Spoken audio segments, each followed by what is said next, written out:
क्या मंडल। ठीक हुआ। बड़े दिन बाद। Happy new year. Thank you बोल रहा है। क्या बोला है? हैप्पी न्यू ईयर में पहली बार देख रहा है ना। न्यू ईयर में पहली बार मुलाकात हो रहा है क्या मंडल। आप अपने घर चल गया का हो गाँव। हाँ उन्हें सब ठीक बा ना। गुड। भोजपुरी वाला बोले कि नहीं। भोजपुरी आता है बोले। ओके। हाँ जी। आता है मतलब। भोजपुरी आता है आप लोगों को। मैथिली। अच्छा। मैथिली में तो बिहार में चलता है ना। अच्छा मैथिली। का करे छिया। ऐसे ना। बैग गिलो छे। ऐसे बोलते हैं ना सब। हाँ हाँ वो आता है मैथिली तरफ आता है सबका अलग अलग। अब देखो। सब मतलब खाली मौका चाहिए नहीं। मौका चाहिए जो। चलिए स्टार्ट करो पढ़ाई करो। आ, हम लोग पढ़ रहे थे ज्योमेट्री शायद ना। ज्योमेट्री।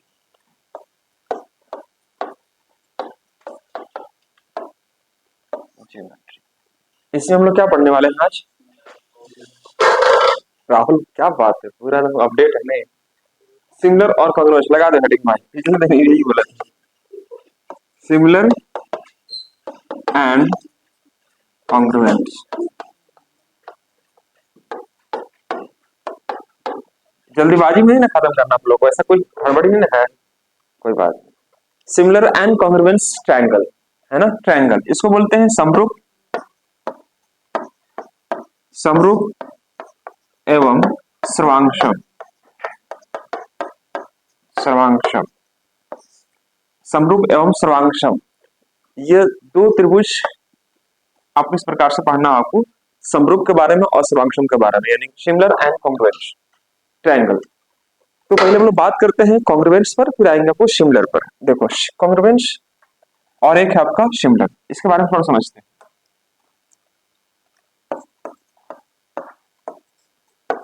कॉन्ग्रुएंस ये क्या बोलता है जैसे मान लीजिए कि एक ट्रायंगल मान लीजिए यहाँ पर है इस प्रकार से। एक ट्रायंगल यहाँ पर है ये इस प्रकार से ए बी और सी। दूसरा ट्रायंगल यहाँ पर है यह नाम मैंने दे दिया इसको डी ई एफ। ध्यान से देखो लिखना मत अभी ना पहले समझ जाओ डी ई एफ। दो ट्रायंगल है ओके। अब देखो कॉन्ग्रुएंस का मतलब क्या होता है कि सर्वांगसम मतलब सभी दृष्टिकोण से वो समान होने चाहिए। सर्वांगसम मतलब सभी अंगों से वो क्या होने चाहिए समान होने चाहिए। नाम से ही मालूम चल रहा है सर्वांगसम।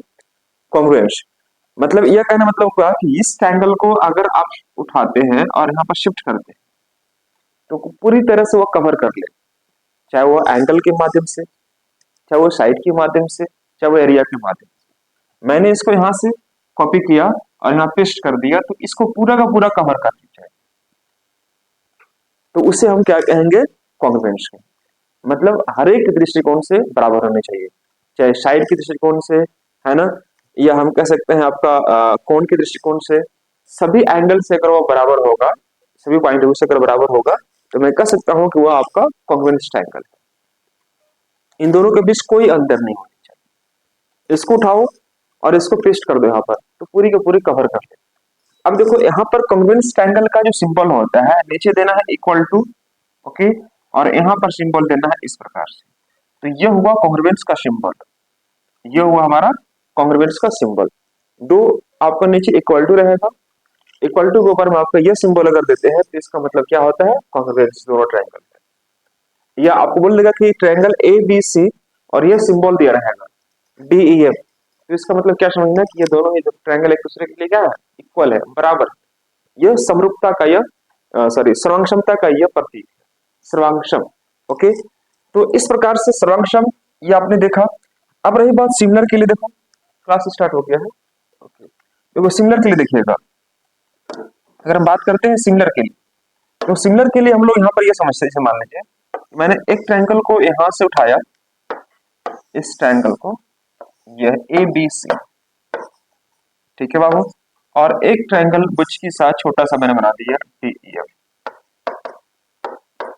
देखो डी ई एफ, ओके। अगर मैं इस ट्रायंगल को यहाँ पर उठाऊं और इसको पेस्ट करूं तो क्या पूरा पूरा कवर कर लेगा?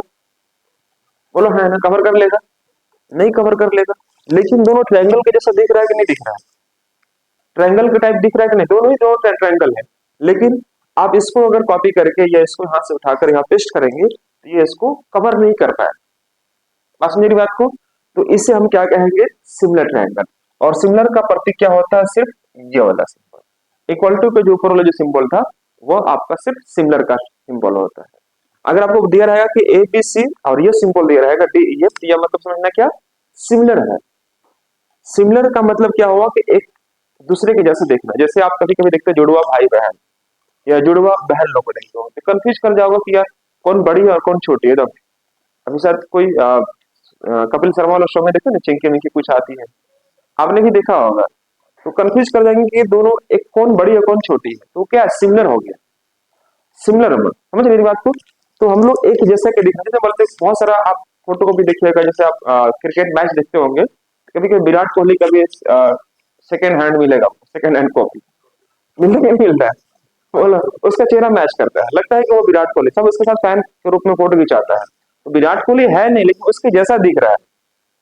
बस मेरी बात को, तो किसी के जैसा दिखना नहीं बोलते, तो आप सलमान खान जैसा लग रहे हो यार, तो हो नहीं सलमान खान, लेकिन आप लग रहे हो। तो लगने का मतलब क्या? एक दूसरे के जैसा दिखना मतलब हो गया सिमिलर ट्रायंगल। और एक व्यक्ति को हटाकर दूसरे व्यक्ति को वहां पर शिफ्ट कर देंगे और दूसरा व्यक्ति उसको पता नहीं कर पाए कि यह कौन है, तो वो कहलाएगा आपका कॉन्ग्रुएंस। मतलब हर एक दृष्टिकोण से अगर समान हो गया तो सर्वांगसम हो गया, और ये हो गया हमारा सिमिलर। दोनों में अंतर समझ में आया? खत्म हो गया राहुल, इतना ही था। अब रही बात की ट्रायंगल में मुझे क्या क्या चीजें आपको दी हुई रहेगी, कैसे मालूम चलेगा कि यह सर्वांगसम है और कैसे मालूम चलेगा यार आपका सिमिलर है। तो उसके लिए कुछ कसौटी है, कसौटी समझते हैं ना? कुछ आपका उसके लिए टर्म्स होते हैं जिसके आधार पर आप ये कह सकते हैं कि यह कॉन्ग्रुएंस ट्रायंगल बनेगा। ओके, तो आप सबसे पहले हेडिंग लगाना, यहाँ पर कॉन्ग्रुएंस ट्रायंगल लिख के डैश दे दो। आप कॉन्ग्रुएंस ट्रायंगल लिख के आप डैश दे देना, और उसमें एक लाइन लिखना, two triangles are said to be congruent. पहले इंग्लिश में लिख लो आप, two triangles are said to be congruent, two triangles are said to be congruent, SAID, SAID.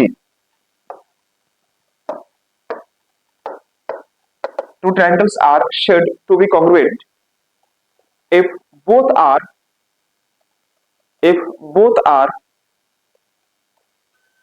equal in all respect. If both are equal in all respect, मतलब सभी दृष्टिकोण से वह क्या होने चाहिए? समान होने चाहिए। हिंदी में लिख लेंगे सारे बच्चे। दो त्रिभुज सर्वांगसम तब कहे जाते हैं, दो त्रिभुज सर्वांगसम तब कहे जाते हैं, दो त्रिभुज सर्वांगसम तब कहे जाते हैं जब दोनों त्रिभुज सभी दृष्टिकोण से समान हो जाए। जब दोनों त्रिभुज सभी दृष्टिकोण से समान हो जाए। Two triangles are said to be congruent if both triangle are equal in all respect. तो हम लोग बात कर रहे हैं कॉन्ग्रुएंस के बारे में। मैंने थोड़ा परिचय दे दिया आपको। यहाँ पर कॉन्ग्रुएंस हम लोग सीख रहे हैं बाबू।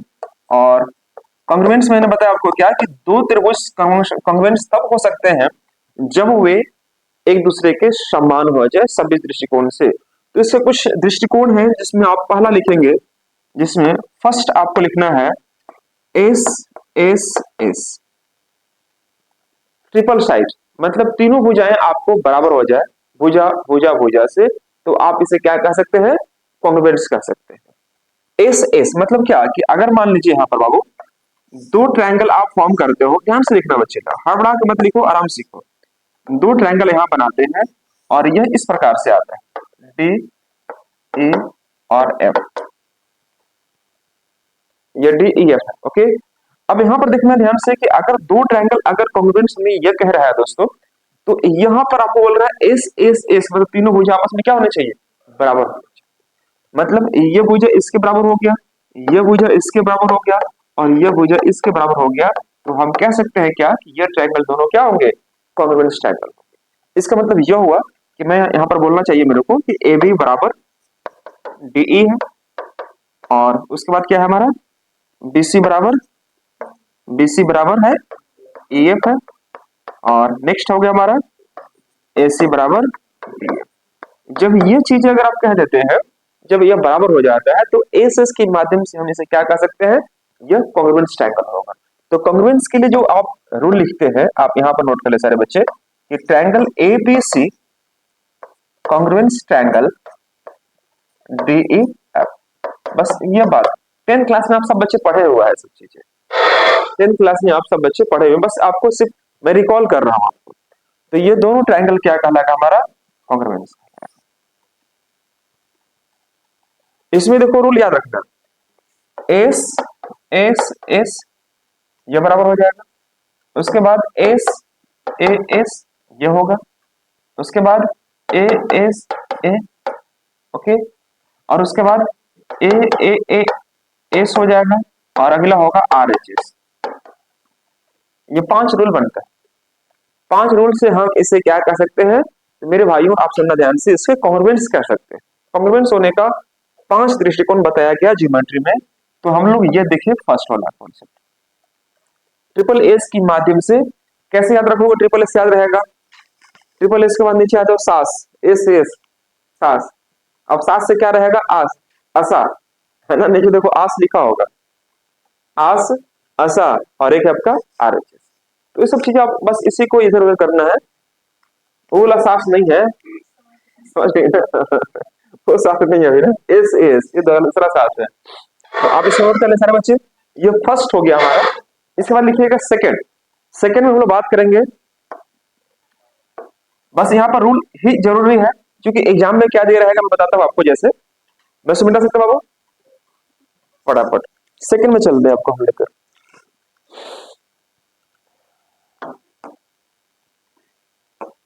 सेकंड मेरा क्या था, S A S, S A S, S A S. Second हमारा था बाबू यहाँ पर एस ए एस। देखो इसमें आपको ये क्वेश्चन कैसे पूछ सकता है एग्जाम में, देखो यहाँ से आपको कई बार पूछा भी है, मैं आपको समझाता हूँ। इसे मान लीजिए कि एक ट्रायंगल एबीसी है, ध्यान से देखिएगा बच्चों लोग, एबीसी है और यह ट्रायंगल है डीईएफ, डीईएफ, डीईएफ, और दोनों ट्रायंगल आपको दिया रहेगा, यह आपका सिंगल ट्रायंगल। अतुल समझ रहे बाबू आप, सॉरी सिमिलर नहीं, कॉन्ग्रुएंस ट्रायंगल है, दोनों को दोनों आपको कॉन्ग्रुएंस आपको ऑलरेडी दिया रहेगा। यहाँ पर ए बी दिया रहेगा, मेरे भाइयों आपको दिया रहेगा कि ए बी बराबर डी, ओके, ए दिया आपका, और एक दिया आपका ए सी बराबर डी एफ, ए भी दिया है। तो नीचे दिया रहेगा इनमें से कौन सत्य है, इनमें से कौन सत्य है। ऑप्शन दे रहेगा फर्स्ट में, देखो यह क्वेश्चन से रहेगा आपको बनाया हुआ, बोलेगा in triangle ABC and DEF both are congruence triangle and AB equal D और AC equal D, then in which of the following is the correct, निम्न में से कौन सही है। ऑप्शन रहेगा यहाँ पर angle BA, angle BAC equal to angle EDF, यह कह सकते हो। बी में रहेगा आपका angle ABC equal to angle DEF, यह रहेगा। सी में रहेगा बाबू आपके पास एंगल AC B, और यहां रहेगा एंगल DEF, सॉरी DFA, ये रहेगा। और एक फोर्थ ऑप्शन में दे देगा वो कुछ भी, यहां पर दे देगा आपको डी में नन ऑफ दिस, इनमें से कोई नहीं। तो आप किसको टिक करोगे, ध्यान से देखिए सारे बच्चे, यहां पर आप किसको करेंगे आप, पक्का। चलिए आप यहां पर देखो ध्यान से, एस एस मतलब यह कहता है बाबू कि देखो दो अगर भुजा अगर दिखाई देगा, तो दो भुजा के बीच का जो एंगल होगा ना, वो हमेशा क्या होगा आपका, बराबर। दो एंगल को दोनों साइड के बीच में देखो एंगल रखा है, तो देखो यहां पर मैंने साइड कौन दिया है, ए बी, मतलब ये साइड दिया है, और यहां पर दिया है डी, मतलब ये दोनों बराबर हो गए, ओके। अब देखो यहाँ पर मैंने दिया क्या, एसी, एसी आपको ये दिया हुआ है और यहाँ पर डी ये दिया हुआ है, तो जो भी एंगल होगा इन दोनों भुजाओं के बीच का एंगल बराबर होगा। बात समझ मेरी बात को? तो यहाँ पर यह और यह दोनों एंगल क्या होने चाहिए, बराबर, ये दर्शाता है। तो यहाँ पर देखो बी ए सी और ई डी एफ, बी ए सी और ई D F, first option is the right. बात समझिए बात को, हम किसी को टिक नहीं कर सकते हैं सिवाय आप देखना ध्यान से। अगर मैं इन दोनों एंगल को इन दोनों साइड को दिया होता तो हमारा इस केस में ये एंगल और ये एंगल बराबर होता है, यानी दो साइड के बीच का एंगल आपको इक्विवेलेंट आपको शो करना पड़ता है। इसको भी आप नोट कर ले सर, फटाफट फटाफट नोट करते चलिएगा। यानी कि मैं यहाँ पर कह सकता हूं, आपको दे देता हूं दो एंगल, तो यहाँ पर मैं कह दूंगा आपको दोस्तों क्या कि बी ए सी बराबर हम कह सकते हैं ए डी एफ, ए डी एफ कहेंगे। तो ये दोनों ट्रायंगल बाबू आपका कहलाएगा ट्रायंगल ए बी सी और कॉन्ग्रुएंस ट्रायंगल कहलाएगा हमारा D E F, D E F कहलाएगा।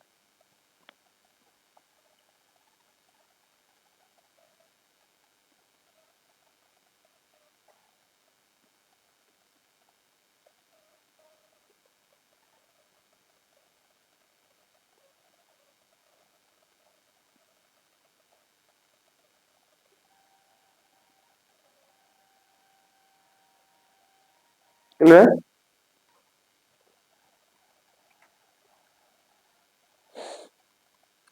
थर्ड क्या आ गया बच्चा, एक बताइए।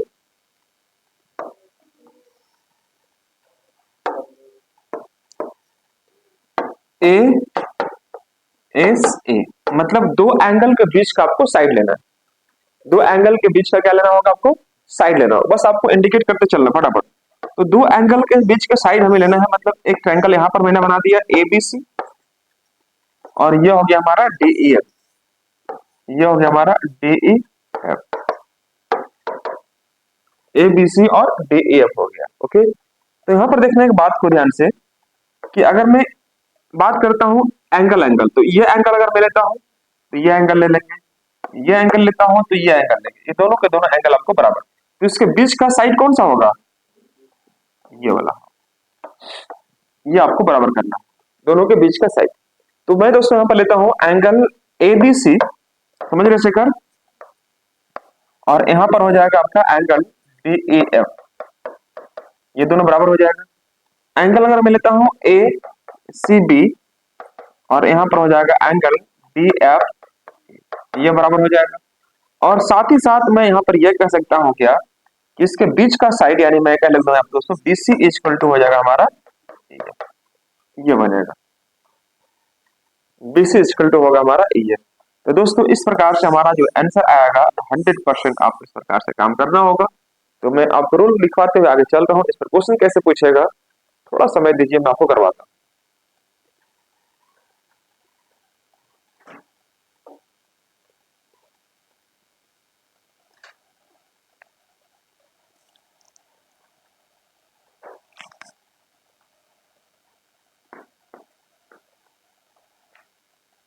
ओके सारे बच्चों का, चलिए बहुत अच्छा। एक थर्ड के बाद अगला क्या बचा बाबू, फोर्थ में हमारा, फोर्थ, खुशबू समझ रही हैं आप, फोर्थ, फोर्थ में क्या लिखवाया था आपको, ए एस ना, देखो A S, us, A S है।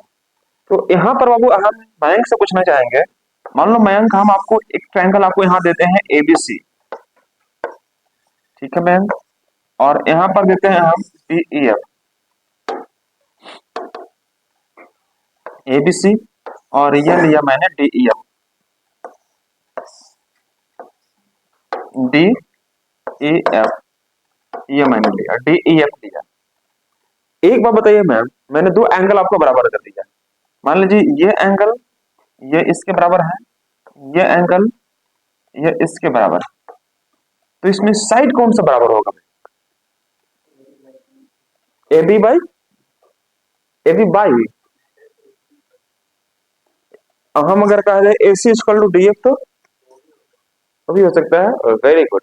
यहाँ पर इसके बीच का साइड में लेना है, या इसके बीच का साइड में ले चुका हूं, इसके ठीक पहले वाला, जब दो एंगल अगर आपको बराबर कर दिए ए और यहाँ पर ए, मैं कह सकता हूँ पर दोस्तों angle A B C equal to angle आपको लेना होगा डी ई एफ। तो डी ई एफ यह हो गया, बहुत अच्छा। और अगर मैं आपसे यह कहता हूं कि अगर हमने लिया यहाँ पर एंगल ए सी बी, तो यहाँ पर ले लूंगा मैं आपको एंगल डी एफ ई ले लूंगा, ये ले लूंगा। ओके, अब रही बात यहाँ पर साइड की, तो साइड आपको इसके बीच का छोड़कर कोई भी साइड आप ले सकते हो। यानी कि आप या तो A B equal to D ले लो, या तो A C equal to D F ले लो, उसमें कोई रेवटेक नहीं है, क्योंकि साइड आपका सेपरेट किया हुआ है। मैं दोस्तों यहाँ पर ले लिया आपको suppose A B equal to D E ले लिया। आप चाहो तो साइड में आप लिख लो कि हम ये भी कह सकते हैं क्या कि ए C equal to D A भी ले सकते हैं, इसमें कोई गड़बड़ वाली बात बिल्कुल भी नहीं है। मैं इन दोनों में से कोई भी ले सकता हूँ, इसलिए मैं ब्रैकेट में लिख दिया हूँ यहाँ पर, फटाफट नोट कर लेंगे। हाँ, लेकिन इसके बीच का साइड नहीं लेना है, इसके बीच का साइड मैं आपको ले चुका हूँ ऑलरेडी।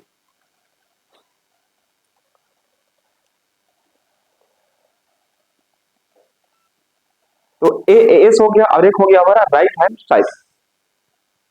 आर एच एस का मतलब क्या हो गया? गलत, very good, right hand side बोल देता हूँ, चलो R H S right hand side, हम तो चाह रहे थे गलती करो आप लोग, राइट हैंड साइड नहीं बोलेंगे आप, मतलब यहाँ पर आर एच एस का मतलब हो गया राइट एंगल हाइपोटेन्यूस, और एक आपका कोई भी साइड है वो बराबर कर लो, वो आपका कॉन्ग्रुएंस आपको शो कर देगा।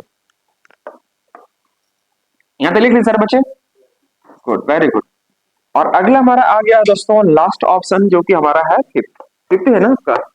ओके, देखो इसमें हम लोग देखेंगे आर एच और एक है आपका S, R H S, R H S है। तो इसमें हम लोग ये सीखते हैं, यहाँ से देखो क्वेश्चन आपको नहीं ज्यादा पूछेगा, सिमिलर ज्यादा क्वेश्चन पूछने की संभावना रहती है एग्जाम में, लेकिन हम लोग सीखेंगे सारे कुछ, सभी कुछ सीखेंगे, ध्यान से देखना।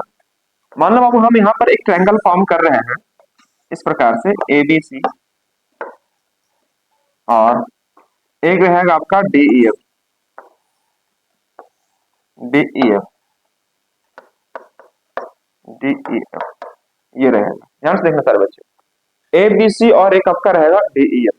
ओके, अब वो आर एच एस, सॉरी ये तो आर एच एस में नहीं आएगा ना, एक मैं राइट एंगल बनाता हूँ, मैं राइट एंगल बनाता हूँ ताकि आपको समझ में अच्छे से। देखो राइट एंगल मैंने यहाँ पर इस प्रकार से बना दिया, ये राइट एंगल हो गया हमारा, और एक मैंने एंगल यहाँ पर बना दिया इस प्रकार से, ठीक है। मैं नाम दिया इसका दोस्तों, मान लीजिए suppose A B C, A B और ये सी दिया, यहाँ पर दिया डी, यहाँ पर दिया ए, यहाँ पर दिया एफ। यहाँ पर देखो ये जो एंगल है ये 90 डिग्री, यहाँ पर राइट एंगल, तो राइट एंगल मतलब ये तो 90 डिग्री रहेगा नहीं, ये तो एंगल बराबर है। उसके बाद एक हाइपोटेनस ले लो, हाइपोटेनस कौन सा होगा इसमें, ये होगा हाइपोटेनस, तो ये हाइपोटेनस बराबर होगा। अब उसके पीछे कोई भी साइड ले सकते हो, चाहे ये साइड लो या ये साइड लो या ये लो, कोई फर्क आपको नहीं पड़ने वाला, कोई भी एक साइड ले सकते हो। तो मेरे प्यारे साथियों, जो मैं यहाँ लिखता हूँ कि एंगल, लिख लो आप लोग भी कि angle A B C equal to angle D E F, angle A B C equal to angle D E F. हमको थोड़ा सा लंबा समय दीजिए ना आप लोग, कभी 2-3 घंटा का, कौन दिन चूज कर रहे हैं एडवांस के लिए, जब आप बोलिए, क्लास में तो भाग जाता है तुरंत, हमको 3 घंटा का लगातार एक क्लास लेने दीजिए, अच्छा अच्छा जबरदस्त, ताकि हम उसमें कंटेंट और भी ज्यादा एक्सप्लोर कर पाए उसमें। क्योंकि देखो कॉमर्शियल मैथ्स आप कर सकते हो, ठीक है, इधर उधर से, एडवांस में आपको क्या है ना, कॉन्सेप्ट आपको बहुत जरूरी बिल्डअप करना है, इसलिए मैं इसको थोड़ा ध्यान से अच्छे से लेके चल रहा हूँ। तो 2-3 घंटा 3 घंटा कम से कम हमको दीजिए लगातार क्लासेस, क्या आप लोग सक पाएंगे 3 घंटा तक? कोई दिक्कत नहीं ना? श्योर? तो मैं 3 घंटे तक क्लास लगाता हूँ, संडे छोड़ के, संडे को लेके, संडे पॉसिबल नहीं है। ओ अच्छा अच्छा अच्छा अच्छा, 26 जनवरी है, तो फिर तो टेस्ट रहेगा, आप लोग टेस्ट कैसे मैनेज कीजिएगा? हाँ हाँ, तो एक काम कीजिए ना आप लोग, टेस्ट जल्दी मॉर्निंग में ही दे दीजिए, 7 बजे से, 7 बजे आप मॉर्निंग में आ जाइए, हम 8:30 बजे से ले लेंगे क्लास, क्या बोलते हैं आप लोग? 7 बजे आपका लगा देंगे टेस्ट का, 8:30 बजे तक टेस्ट हो जाएगा आपका, और 8:30 से हम लगातार ले लेते हैं 2-2.5 घंटा के। कर पाएंगे आप लोग मैनेज? तो इसको हम फिक्स कर देते हैं। आपको मॉर्निंग का टाइमिंग आपका टेस्ट कराएगा 7 बजे से, और उसके बाद हम आपको आ जाएंगे 8:30 बजे तक, और क्लास को लगातार लेते हैं 3 घंटे तक। 11, 11:30, 12 बज जाएगा, तो इसलिए खाना पीना खा के आके रात के लिए बचा के लेना, थोड़ा सा 2-4 रोटी मार लेना, है ना। ध्यान से देखना यहाँ पर, कोई दिक्कत नहीं। थोड़ा सा इस लेना कि अभी एग्जाम है, और सीख लो आप अच्छे से, एडवांस कर लो अच्छे से। उसके बाद चूंकि 1 घंटा होगा, फिर आपको 2 दिन बाद फिर कब मौका मिलेगा, तब तक बच्चे लोग भूल जाते हैं। तो लगातार 2-4 आवर्स उसको थोड़ा सा कवर कर दो, तो सारा चीज आपको माइंड में रहेगा। देखो यहाँ पर आ रही चीज, इसमें क्या होगा कि इसमें ध्यान से देखना आपको, कि पहले आपको मैंने एक एंगल लिया, तो एंगल ए बी सी, और एक एंगल लिया डी ई एफ, ये दोनों के दोनों इक्विवेलेंट हो गया। एक मैंने लिया यहाँ पर हाइपोटेनस, यह और यह बराबर हो गया। तो दोस्तों मैंने यहाँ लिया ए सी इक्वल टू, मैंने लिया आपका डी एफ, यह बराबर हो जाएगा। और उसके कोई भी साइड ले लो, मैं अगर ये ले लूँ या ये ले लूँ, या को भी ले लेता, मैं आपको लेता हूँ सपोज यहाँ पर बी सी, और एक लेता हूँ आपको सपोज ई एफ। तो ये होगा हमारा आर्किस के माध्यम से कॉन्ग्रुएंस ट्रायंगल कहलाएगा। तो यहाँ पर हम इसे कॉन्ग्रुएंस कह सकते हैं। कॉन्ग्रुएंस का ये सिंबल हो गया। तो आप प्लीज फटाफट नोट कर ले सारे बच्चे इसको। तो यह हुआ हमारा कॉन्ग्रुएंस ट्रायंगल का, यह आपका कसौटी कह सकते हैं, या कुछ पॉइंट ऑफ व्यू कह सकते हैं, जिसके माध्यम से हम लोग इसको ये मेंशन कर पाएंगे कि हाँ, ये जो कंटेंट है आपको दिया हुआ किसमें है, तो ये दिया हुआ आरएचएस यानी कि कॉन्ग्रुएंस का दिया हुआ है। अब आपको लेके चलते हैं सिमिलर ट्रायंगल। अगला हेडिंग रहेगा हमारा सिमिलर ट्रायंगल। देखो क्वेश्चन आपको यहां से ज्यादा पूछेगा एग्जाम में, ये ज्यादा जरूरी है, लेकिन ये नाम हम लोग लिखवाना बहुत जरूरी था। यहां से एग्जाम में ज्यादा क्वेश्चन रहेंगे, मैं प्रैक्टिस करवाऊंगा आपको आगे चलकर। सिमिलर ट्रायंगल, सिमिलर हेडिंग रहेगा आपका similar, similar triangle. Two triangles are said to be similar if they are, two triangles are said to be similar, दो ट्रायंगल सिमिलर कहे जाएंगे, दो ट्रायंगल सिमिलर कहे जाएंगे यदि, यदि लिख के डैश दे दीजिएगा। Two triangles are said to be similar if they are. अब फर्स्ट लिखिएगा, तो फर्स्ट में आपको ये लिखना है बाबू, यहां पर फर्स्ट में है आपका ए के माध्यम से, ए से एंगल के माध्यम से। ओके, अगर दो एंगल अगर आपका बराबर हो गया, तो तीसरा एंगल अपने आप बराबर हो जाएगा। क्या बोलते हैं, ए के माध्यम से। तो हमारा जो फर्स्ट कहता है, तो आपको देखो मान लो यह एक ट्रायंगल हो गया, अगर किसी ट्रायंगल, दो ट्रायंगल को हम अगर दो एंगल इक्वल है, इक्विवेलेंट शो कर दिए, तो आपको ये समझना पड़ेगा कि यह ट्रायंगल क्या हो गया हमारा, सिमिलर हो गया। तो देखो ध्यान से, एक एक कंटेंट आपके लिए बहुत इंपॉर्टेंट है। ये हो गया हमारा डीईएफ, डीईएफ। तो सिमिलर में डीईएफ, ये मैंने कर दिया डीईएफ। तो सिमिलर तब कहा जाएगा जब ए के माध्यम से। तो ए मतलब क्या, अगर यह बराबर है तो ये इसका बराबर है, ओके, और अगर यह बराबर है तो फिर यह बराबर है, तो अल्टीमेटली ये बराबर हो जाएगा तीसरा। ठीक है बाबू लोग, तो मैं यहां पर लिखता हूं कि angle A B C equal to angle DEF, okay, DEF. Next हो जाएगा हमारा angle A C what, B equal to angle D F A. अगर इस प्रकार से अगर दोनों दिखाई दे रहा होगा, तो मैं कह सकता हूं कि दोनों ट्रायंगल क्या है, एक दूसरे का सिमिलर है। तो मैं कहूंगा दोस्तों ट्रायंगल एबीसी सिमिलर ट्रायंगल आपको दिया है, सिमिलर ट्रायंगल डीईएफ। तब हम कह सकते हैं कि ये दोनों ट्रायंगल क्या होंगे हमारे, सिमिलर होंगे, अगर दोनों का अगर हमारा एंगल इक्वल हो जाएगा।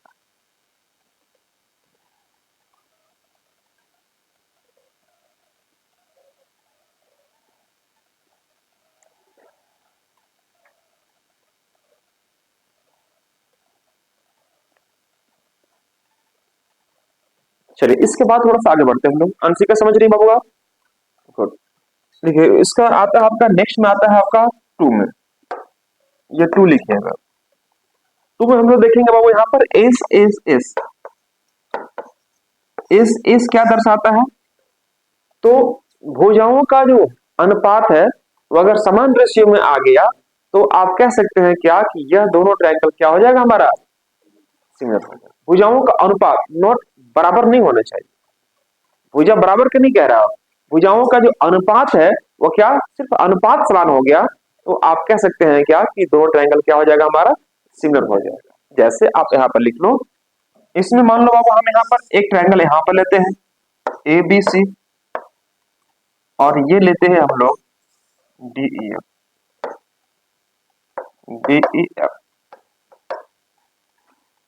ए बी सी और डी ई एफ।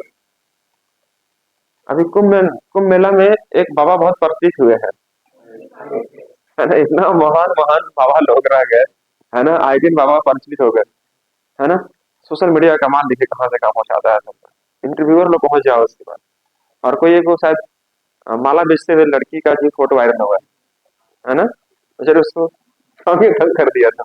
नहीं तो यही चीज है ना, सोशल मीडिया एक ऐसा प्लेटफॉर्म है, बताइए कि उसको माला वाला अगर बेचती थी, मॉडल बना दिया उसको मॉडल बना दिया, है ना, महान महान बाबा लोग रह गए। और देखिए तो कब कौन बन जाएगा कोई किसी को पता नहीं है, कब कहाँ चल जाएगा। एक बार याद है आपको, कोई गाना गा रही थी शायद मंडल मंडल यार, रानू मंडल हाँ, कितना प्रचलित हो जाएगा गाना, मिला फिर बात कहाँ चले गए, रानू मंडल नाम सुना होगा आपने ना। तो देखो, मेहनत करके अगर आप ख्याति प्राप्त करते हो तो उसका अलग मकसद रहेगा। हाँ देखो, ए बी सी और एक है ट्रायंगल डी ई एफ, यहाँ पर बोला है एस एस एस, मतलब तीनों भुजाओं का जो अनुपात है वो बराबर होना चाहिए, राइट। तो मैं यहाँ पर ये लिखूंगा, बाबू देखो यहाँ पर ए बी बटे में डी ई, ए बी बटे में डी, इसका रेशियो मैंने इक्वल कर रहा हूं। यहाँ पर मैं लिखता हूं ए सी बटे में डी एफ, रिस्पेक्टिव साइड में ले रहा हूं, ओके। और एक मैं ले रहा हूं यहाँ पर B C upon E F, B C upon E F. तो इनका अगर भुजाओं का जो अनुपात अगर समान हो गया, रेशियो अगर समान हो गया, तो मैं कह सकता हूं कि ये दोनों ट्रायंगल, इसलिए मैं कह सकता हूं दोस्तों कि ट्रायंगल ए बी सी और यहां पर जो बनेगा हमारा ट्रायंगल डी ई एफ, यह क्या होगा हमारा, सिमिलर ट्रायंगल होगा। सिर्फ भुजाओं का अनुपात होने से ही हम इसे क्या शो कर देते हैं, तो यह कह देते हैं कि दोनों ट्रायंगल हमारे लिए सिमिलर ट्रायंगल बनेंगे। समझ रहे राहुल। तो ये सिमिलर आप इस प्रकार से कहेंगे, जैसे मान लीजिए कि यहाँ पर हमारा ये 2 है, ये 3 है, या 2 3 है, और यह मान लीजिए 4 है, 5 है, कुछ भी लेना, 2 3 4 ले लेते हैं, ठीक है, यह मैंने लिया। अब दोस्तों यहाँ पर देखना ध्यान से कि अगर ये 2 है तो यह कितना हो जाएगा हमारा 4, ये 3 है तो 6 हो जाएगा, 4 है तो 8 होगा, हमारा बराबर नहीं है। बराबर है क्या, बराबर नहीं है, लेकिन 2/4 करेंगे तो रेशियो क्या बनेगा 1/2, 4/8 करेंगे रेशियो क्या बनेगा 1/2, 3/6 करेंगे रेशियो क्या बनेगा 1/2, मतलब रेशियो हमारा बराबर है। उसी प्रकार से अगर आपका मन हो कुछ भी लेने के लिए यहाँ पर, तो रेशियो अगर बराबर हो जाएगा तो आप इसे कह सकते हो क्या कि these are in similar triangle form, okay. जैसे यहाँ पर समझना, जैसे मैंने यहाँ पर लिया 3, ये 4 और ये 5 ले लिया, तो यहाँ पर ले लिया मान लिया हम लोग 9, ये 12 और ये 15 ले लिया, तो क्या यह सिमिलर ट्रायंगल है या नहीं है, ऑब्वियसली है। देखो 3/9 करोगे तो 1/3 आएगा, 4/12 करोगे तो 1/3 आएगा, 5/15 करोगे 1/3 आएगा, मतलब रेशियो बराबर है कि नहीं है। तो रेशियो बराबर होगा तो हम इसे क्या कह सकते हैं, सिमिलर ट्रायंगल में। सारे बच्चे समझ पा रहे हैं, चलिए बहुत अच्छे। आगे चलिएगा मरो थर्ड पार्ट में यह कहा था आपका S A S,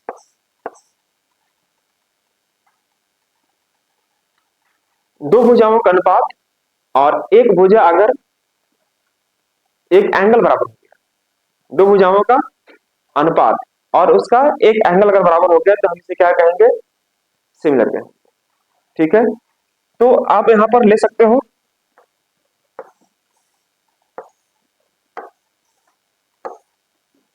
A B C और ये ले लिया हम लोग डी ई एफ, दो भुजाओं का अनुपात मैंने ले लिया यहां पर दोस्तों ए बी बटे में क्या डी ई, यह इसके रेशियो मैंने ले लिया आपका, एक ले लिया यहाँ पर दोस्तों 20 और ए सी और बटे में डी एफ, इनका रेशियो मैंने बराबर कर दिया, रेशियो मैंने बराबर कर दिया डी एफ, और साथ ही साथ इनके बीच का एंगल मैंने लिखा। एंगल कौन है इसका? तो एंगल बी ए सी बराबर angle A D F, E D F. तो हम इसे क्या कहेंगे? Both triangles are a similar form. तो मैं कह सकता हूं दोस्तों यहाँ पर कि triangle A B C similar triangle होगा डी ई एफ। तो बस इतनी सी बात थी, आप यहां से लिख लेते हैं तो फिर आपको कोई दिक्कत नहीं है। सिमिलर ट्रायंगल का सिंबल याद रखिएगा, ये उल्टा एस है। सिमिलर ट्रायंगल का फॉर्म क्या है आपका? उल्टा एस। तो इस प्रकार से आपको फैक्ट को लिख लीजिए फटाफट। ये वाला सिमिलर ट्रायंगल का सिंबल है।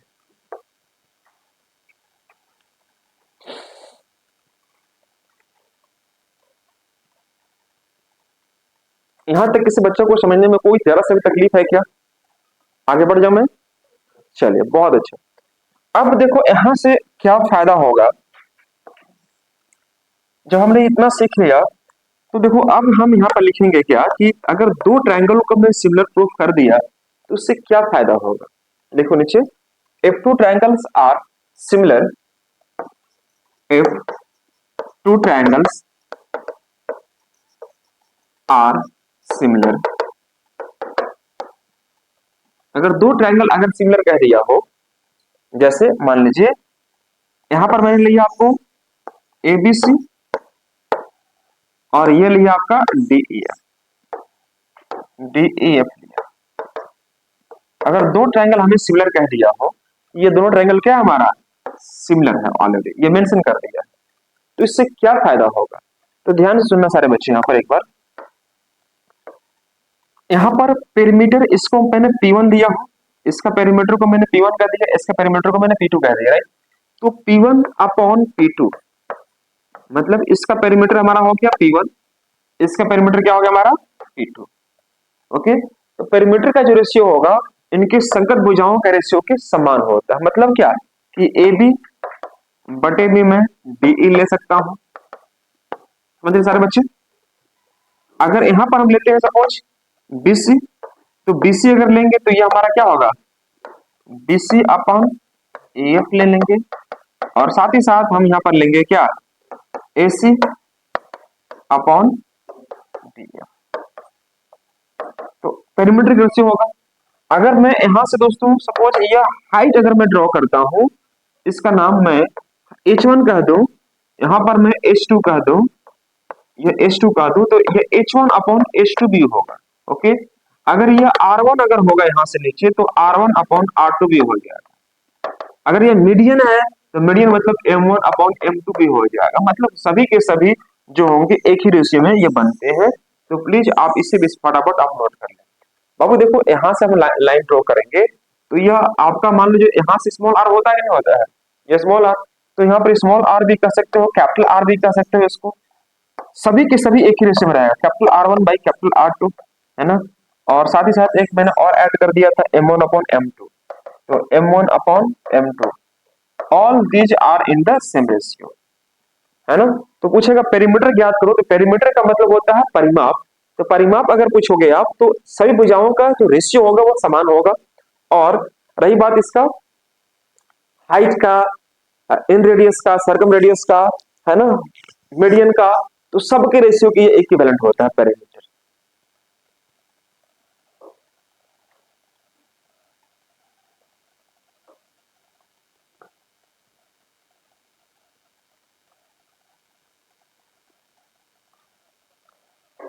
अगर दो ट्रायंगल को आप सिमिलर कह देते हैं तो फिर उससे हमें क्या फायदा होता है, आप यहाँ पर ध्यान से नोट कर लो। सही पेरीमीटर का रेशियो होगा हमारा समान हो जाएगा, एक रेशियो में आ जाएगा। आगे बढ़ू मैं?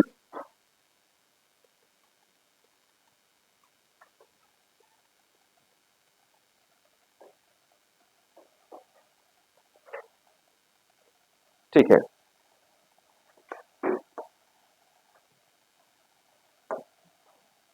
यहां तक लिखे सारे बच्चे ना? गुड। अब देखिए इसमें हम ये भी कर सकते हैं कि if two triangles are similar, if two triangles are similar, अगर दो ट्रायंगल अगर सिमिलर है तो हम एक बात और मेंशन कर सकते हैं यहाँ पर, जैसे मैंने यहाँ पर यह फिगर आउट कर दिया, ये ABC एक ट्रायंगल है, ABC, और एक है आपका DEF, DEF। दो ट्रायंगल है यहाँ पर ABC और DEF। ओके, तो यहाँ पर पूछता है इसका एरिया, एरिया का रेशियो पूछेगा, इन दोनों ट्रायंगल का एरिया का रेशियो मैं यहाँ पर लिख देता हूँ दोस्तों, क्या area, area of triangle ABC और area of triangle DEF, DEF। इस ट्रायंगल का एरिया, इस ट्रायंगल का एरिया। ओके, तो इनके संगत भुजाओं का जो रेशियो होता है ना, वह संगत भुजाओं को वर्गों का जो अनुपात होगा हमेशा बराबर होगा। तो मैं कह सकूं दोस्तों यहाँ पर AB और D, तो मैं यहाँ पर लिख दूंगा AB बटे में क्या DA का स्क्वायर, यह कह सकता हूं। साथ ही साथ मैं यह भी कह सकता हूं कि BC अपॉन EF का स्क्वायर, BC अपॉन EF का स्क्वायर, ये भी कह सकता हूं। साथ ही साथ मैं दोस्तों यहाँ पर यह कह सकता हूं AC अपॉन, 10th क्लास में से प्रूफ करना पड़ता